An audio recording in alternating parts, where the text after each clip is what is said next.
Hello everybody, my name is Darkbreaker, and today I'm reading Walls, a RuneScape fanfiction. Char looked up to see the sun beginning to rise. The very first faint rays of light were playing across the landscape. Once they were behind the wall, it wouldn't be visible anymore, but the sky was beginning to lighten, and Char knew that soon the citizens of Sentistan would be awake. She started descending from the top of the wall towards where Zamorak waited. He was regarding the enchanted brick and mortar of the wall curiously. Every now and again, energy that flowed throughout it would flare briefly and become visible.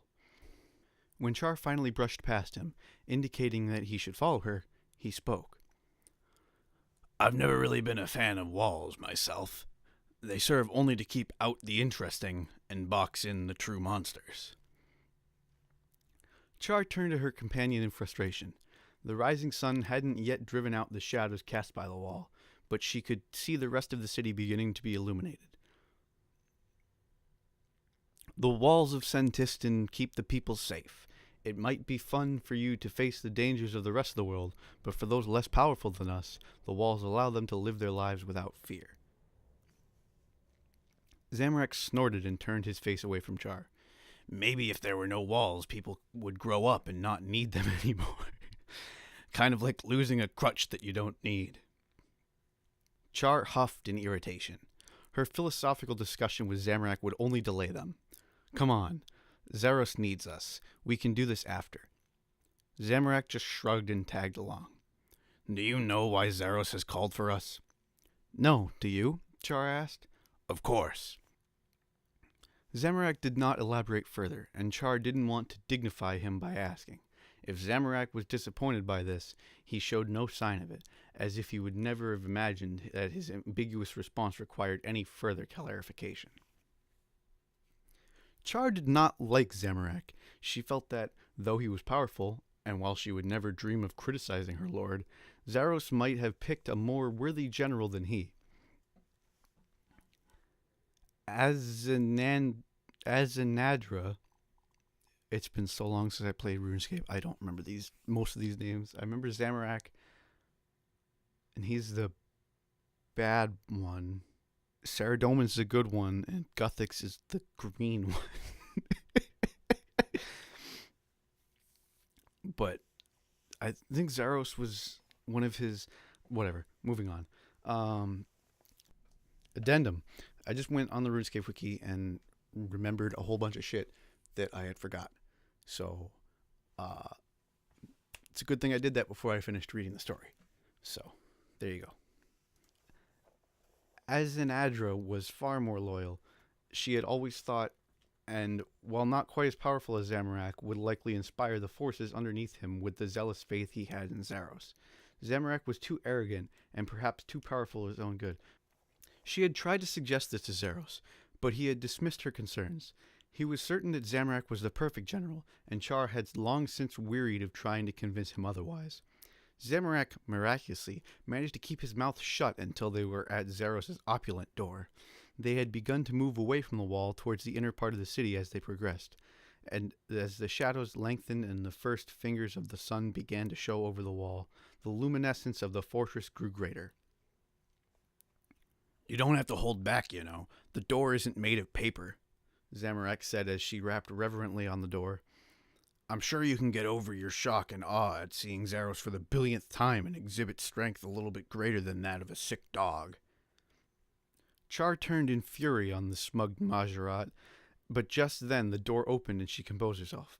"We have arrived, my lord, as you have requested. What is your plan for us?"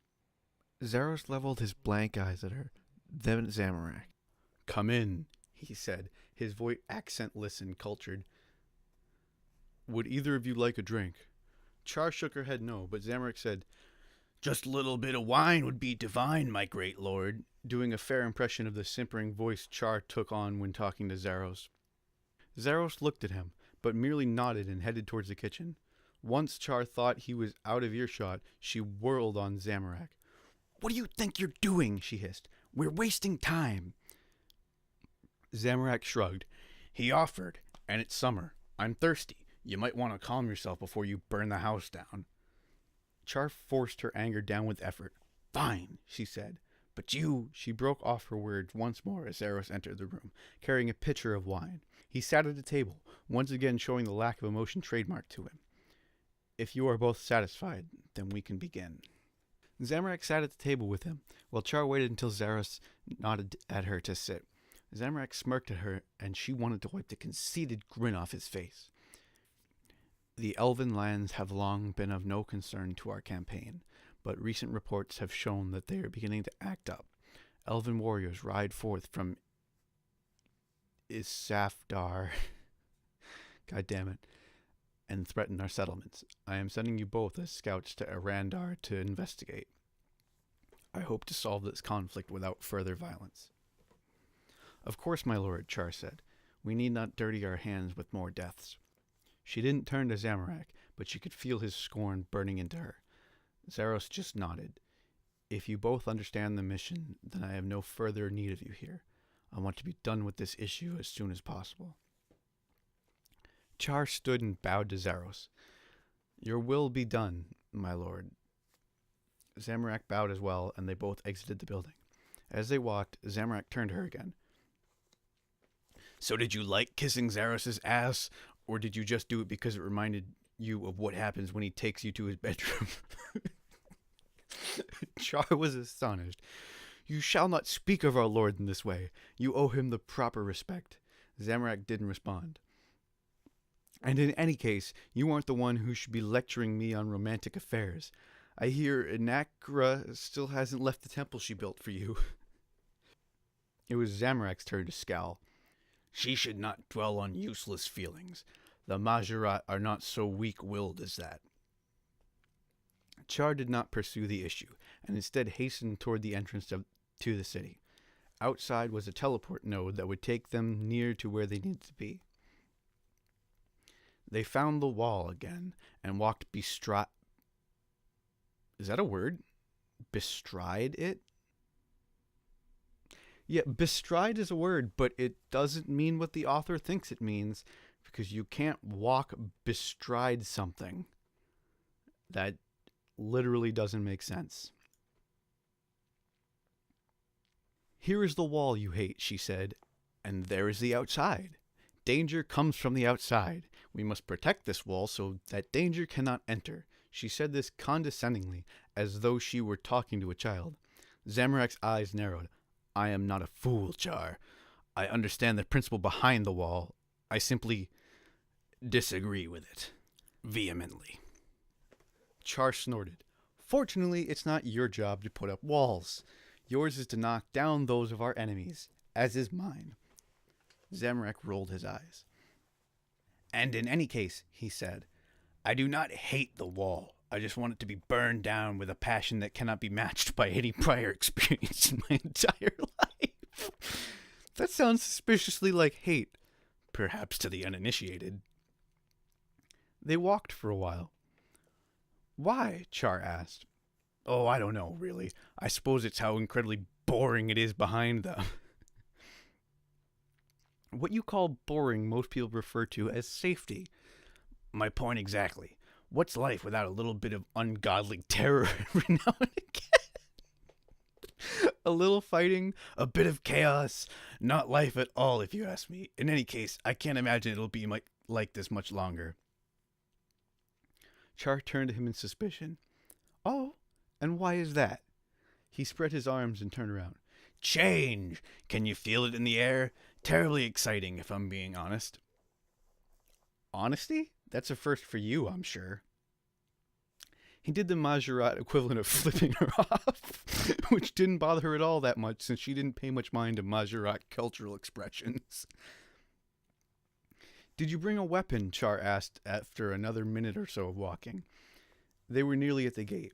He produced a poison-tipped dagger from his robe and tossed it from hand to hand. Good. The elves may not be the best of fighters, but they're clever, and their weapons are powerful. Zamorak grinned cheekily at her before sliding the dagger up his sleeve when they arrived at the gate. The guards saluted them as they passed. Char nodded at him, but Zamorak just brushed past. Well, let's be off, he said as he stepped into the node. Wouldn't want to keep the elves waiting. I hear they're very punctual creatures. Char stepped after him. As he touched the pillar, for just an instant, she could have sworn something passed through his eyes that looked like regret, before it was replaced with the usual mischievous look. No, of course not, she said, eyeing him wearily. That wouldn't be polite at all. Then they were gone, and the node was as it was before. The walls held back the sun no longer, and it spilled over the verge and illuminated the ground before the guards. The dew on the grass seemed to spark with fire, and all was silent.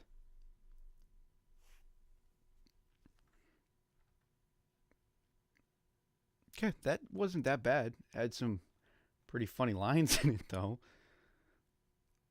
But yeah, that wasn't too bad. Anyway, more videos coming soon. Sorry it's taking this long to get another fan fiction reading out. Yeah. Subscribe for more garbage.